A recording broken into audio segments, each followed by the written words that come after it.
Milana bonita! ¡Milana bonita! ¡Ven, Milana! ¡Milana bonita! ¡Milana! ¡Milana bonita!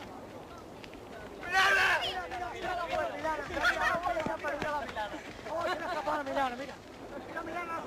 No estaba a gusto conmigo. ¡Tira cuerdas, Zacarías! ¡Kia! ¡Kia! ¡Kia! ¡Kia! ¡Kia!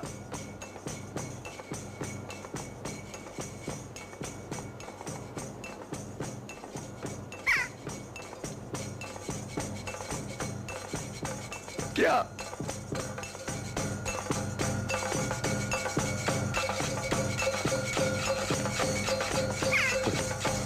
Milana bonita.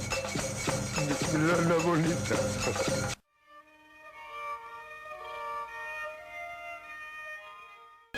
¡No tiene, señorito! ¡En la Milana!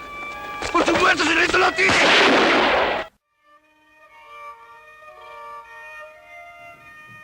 Era tarde para tu costumbre. Pero al abrir las contraventanas aún pensé que pudieras estar dormido. Me chocó tu postura, sinceramente. Porque tú siempre duermes de lado y con las piernas encogidas, que te sobra la mitad de la cama. De larga, claro, que de ancha, amico y vida. Pero tú te hacías un ovillo. Decías que de siempre, desde chiquitín, desde que tenías uso de razón. Pero esta mañana estabas boca arriba.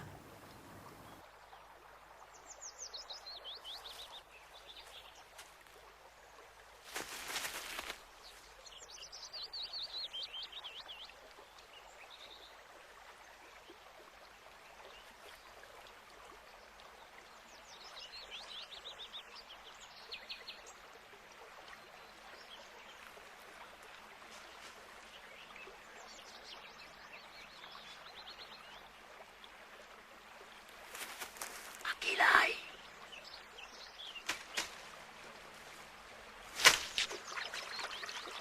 ¡Ojocita!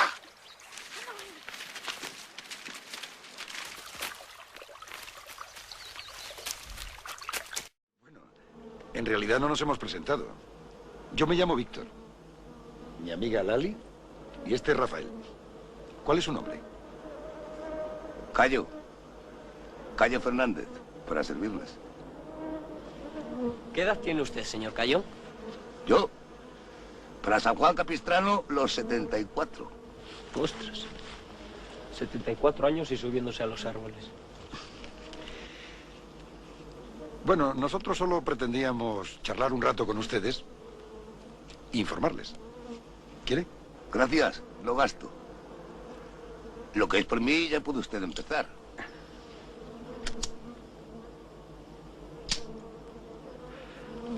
Así, en frío, mano a mano, no es fácil, compréndalo. Lo primero que debemos decirle es que estas elecciones, las elecciones del día 15, son fundamentales para el país. Ya. O sea, es una oportunidad.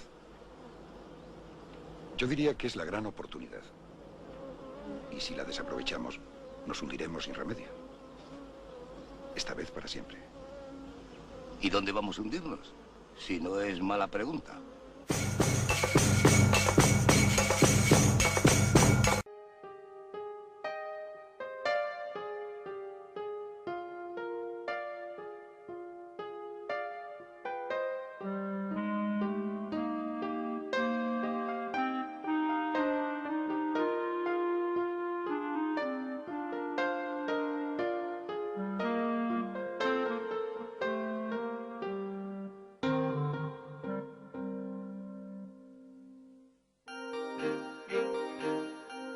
En 1998 se cumplieron 50 años de la concesión del Premio Nadal a Miguel Delibes por su novela La sombra del ciprés es alargada.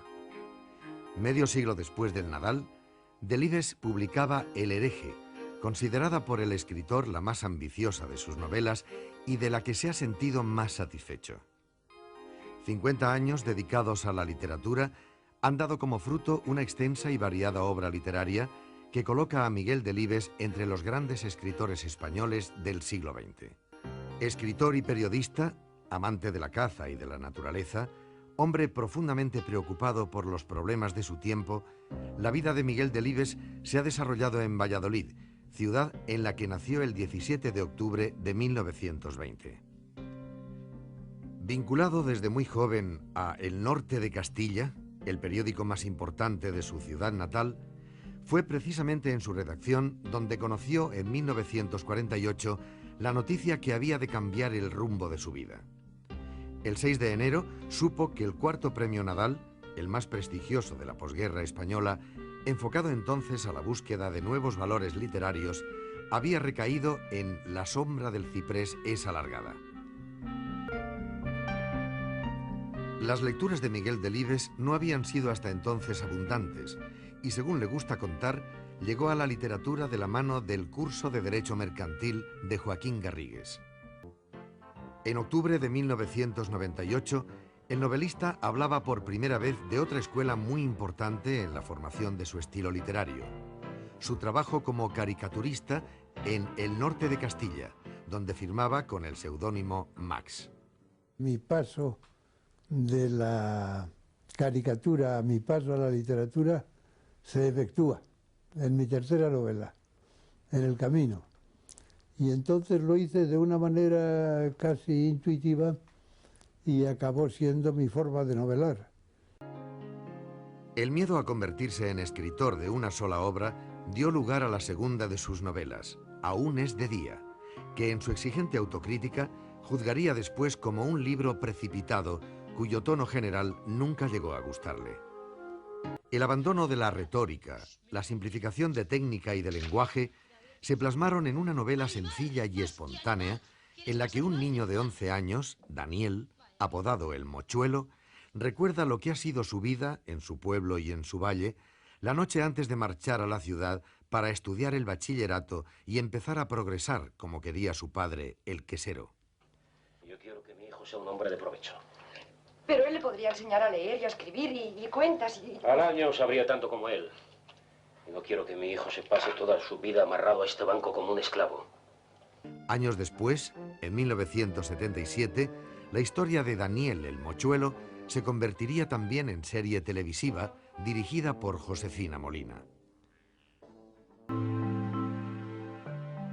También su cuarta novela, Mi idolatrado hijo Sisí, aparecida en 1953, se convertiría en película años más tarde con el título de Retrato de familia. Después de haber novelado la vida rural en El camino, la historia de Cecilio Rubes, el padre de Sisí, supone el retorno a escenarios urbanos y presenta a un personaje de clase media caracterizado por el egoísmo y la pobreza de aspiraciones. Yo diría, si tengo que poner una palabra al lado de la novela o de la narrativa, diría ética. Es decir, hay una función ética por parte del escritor a desarrollar, dado el hecho de que está llamado a ser leído por muchos y posiblemente trasladado al cine y ser visto por muchos también. Las posibilidades de buena educación, de ética, que puede inmiscuir el novelista o el autor de cine en su público, yo considero que son muchas. Con Diario de un cazador, de 1955, aparecía en escena el que había de ser uno de los personajes más queridos de Miguel Delibes. Porque si en todos hay algo de su creador, Lorenzo encarna una faceta sustancial del novelista.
No soy un escritor que caza, sino un cazador que escribe.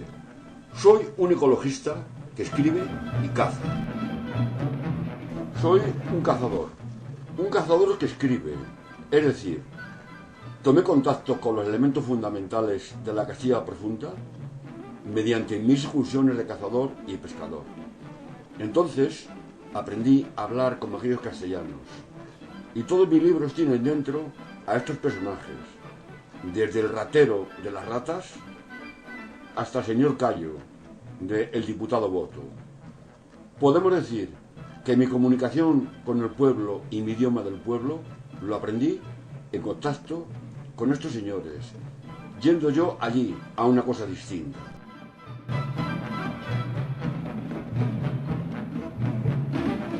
Los protagonistas de mis relatos son seres presionados por el entorno social, perdedores, víctimas de la ignorancia, la política, la organización, la violencia o el dinero. Dudo mucho que en mis libros haya un solo héroe. Todos son antihéroes, pero al propio tiempo todos están envueltos en una cálida mirada de comprensión. He procurado dotarles de humanidad y de ternura. Una ternura que no siempre está a flor de piel, porque muchos de mis personajes son primarios y bruscos, pero que se adivina en cuanto se les conoce a fondo.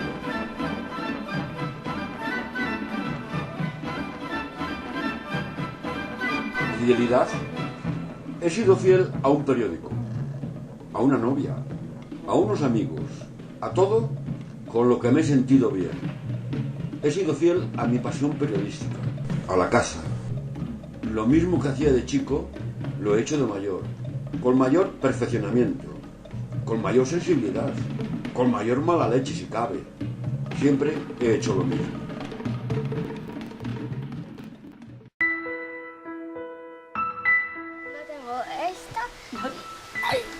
¿Y esta tampoco? Pero si esa es la primera. Creo que tu madre la tiene. Claro. Sí. Nada más morirse el abuelo en 2010. Y entonces, pues nada, pensamos hacer una camiseta, no sabíamos qué. Como era un poco un homenaje a nuestros padres, y el abuelo Miguel firmaba Max en sus cuadros que hacía.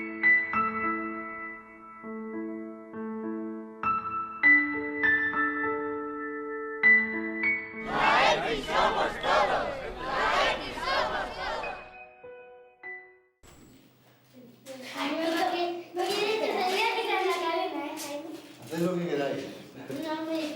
¿Qué hacemos mañana en la carrera? ¿Por qué hacemos mañana la carrera? ¿No os imagináis por qué? El abuelo Miguel Delibes antes vivía en otro pueblo y venía aquí a ver a su mujer en bici. No, veraneaba en otro pueblo y venía aquí en bici a ver a su novia, no era su mujer.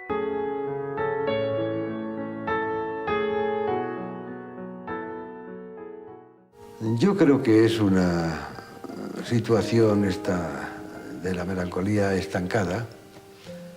Se acrecentó cuando desapareció mi mujer y en esas estamos.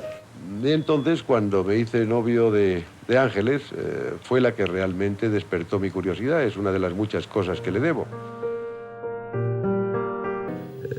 Yo diría que hay siempre en cada personaje una faceta mía llevada al extremo. Umbral le dice que es Lorenzo, el cazador, en una de las cartas. Dice, es que eres igual a Lorenzo. A mí me parece que no, que Lorenzo es un tipo divertido totalmente, y que mi padre no lo era, y que lo sacó precisamente pues al revés, como lo que le faltaba a él, pero es muy gracioso. Me gustaría más ser como Lorenzo el cazador, más despreocupado, más alegre, más optimista.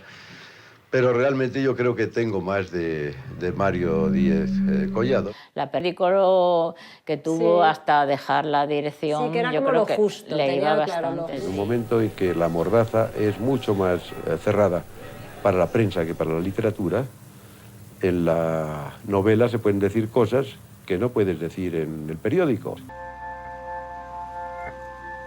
Aquellos viejos que eran la sal de los pueblos, que sabían cómo se llamaba cada planta, que sabían cómo se llamaba cada árbol, cada pájaro, pues han desaparecido, van muriendo, no quedan señores callos en el campo. El abuelo antes contaba historias y los nietos le escuchaban, boquiabiertos. Hoy día ya el abuelo no tiene nada que contar. Algunos me tacharon de reaccionario. No querían admitir que a lo que renunciaba Daniel el Mochuelo era a convertirse en cómplice de un progreso de dorada apariencia, pero absolutamente irracional, donde el poder del dinero y la organización, quinta esencia de este progreso, termina por convertir en borrego a un hombre sensible, mientras la naturaleza... ¿Es usted realmente tan huraño, tan melancólico, tan poco deseoso de comunicarse con las gentes y con las ciudades? Mucho me temo que sí.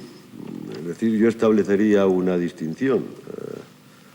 La hurañía es algo que me ha caracterizado desde niño, pero no en el sentido de retirarme y de no querer conversar con las gentes. El Nobel llama una vez por generación como mucho. De manera que yo me estoy despidiendo, o me he despedido ya del Nobel. El Nobel ha pasado por la ventana, le he dicho adiós, ha caído en un amigo, me parece estupendo, y todos contentos. Y él decía siempre, yo me alegro mucho que se lo hayan dado a Camilo, porque toda la vida estuvo pendiente, decía, si me dieran el Nobel, que es verdad que salía, y se le hacía mucha más ilusión a él que a mí. Yo creo que es verdad, porque él nunca hablaba del Nobel. Sí, es que además, nunca, yo creo que no. Yo creo que hay que trabajárselo un poco el Nobel, entonces sí, nuestro padre no se lo estaba trabajó dispuesto, absolutamente sí, nada. Ortega hijo me dijo que tenía mucho interés el Consejo en que yo fuera director del país. Pero le dije que me dejara pensarlo y a los 2 días le dije que no podía, que se me hacía muy cuesta arriba y que si además de quedarme viudo, me quedaba viudo de Norte de Castilla y viudo de Real Valladolid Deportivo y viudo del Monte de Valdés y viudo de todo lo que tenía, entonces no lo iba a poder resistir. 7 descendientes directos. Todos somos X de Max.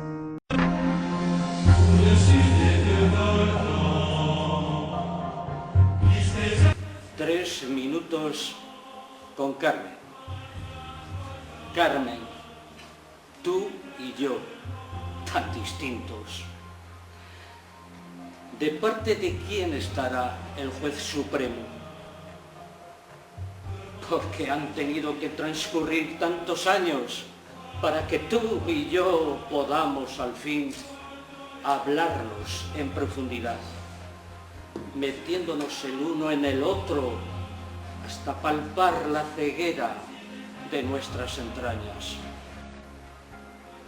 En la primera noche de casados, qué siroco, falso respeto de una timidez imberbe, me privó de hollar tus dunas vírgenes.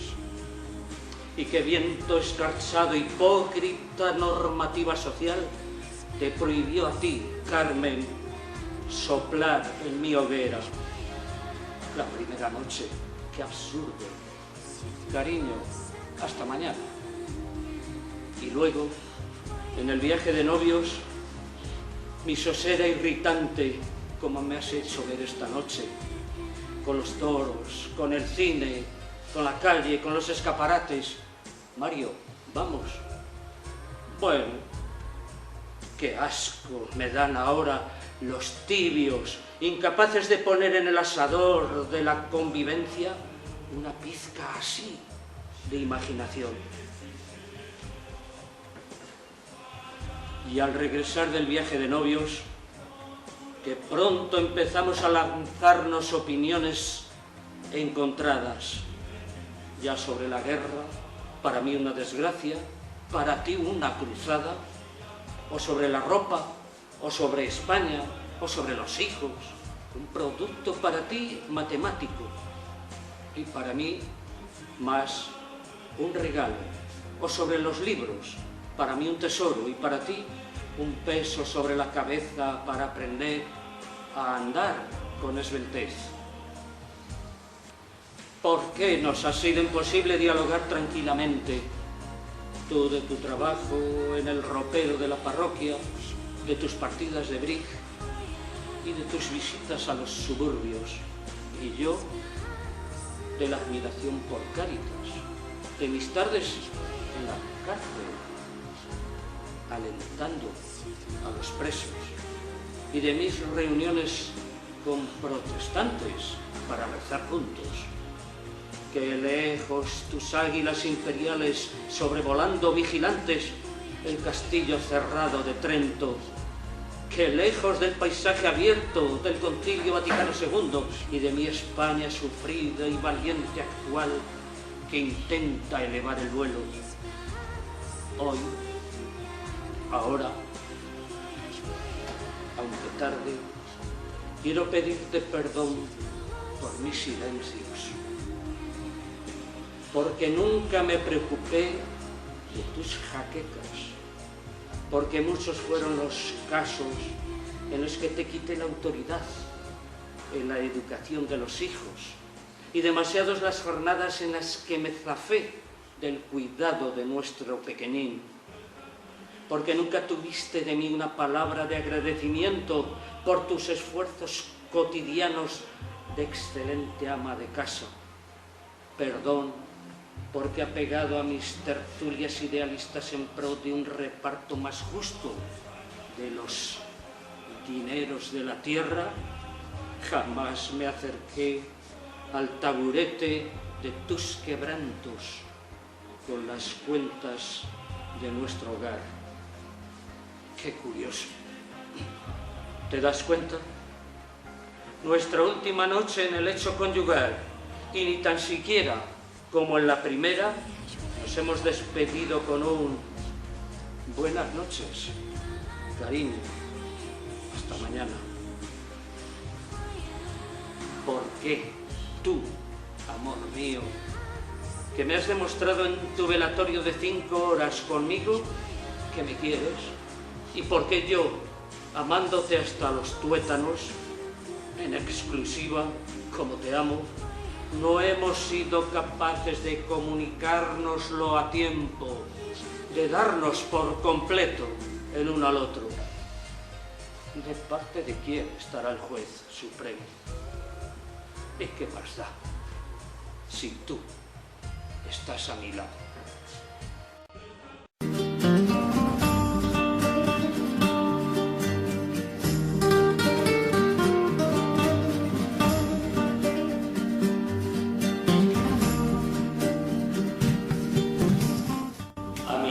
Delibes, adalid de un progreso sin soborno, mágico cazador de monte y llano, ilustre pero discreto ciudadano, guardián fiel de una vida sin bochorno, universal prosista de tu entorno, estudiante sutil del ser humano, lingüista excepcional del castellano, donante de verdades sin adorno, expones de manera tan latente la desnuda verdad que tú concibes, íntimo tú de modo tan valiente, bajando a tu interior, que lo que escribes es suspiro de tu alma transparente. Salve, escritor genial, Miguel Delibes.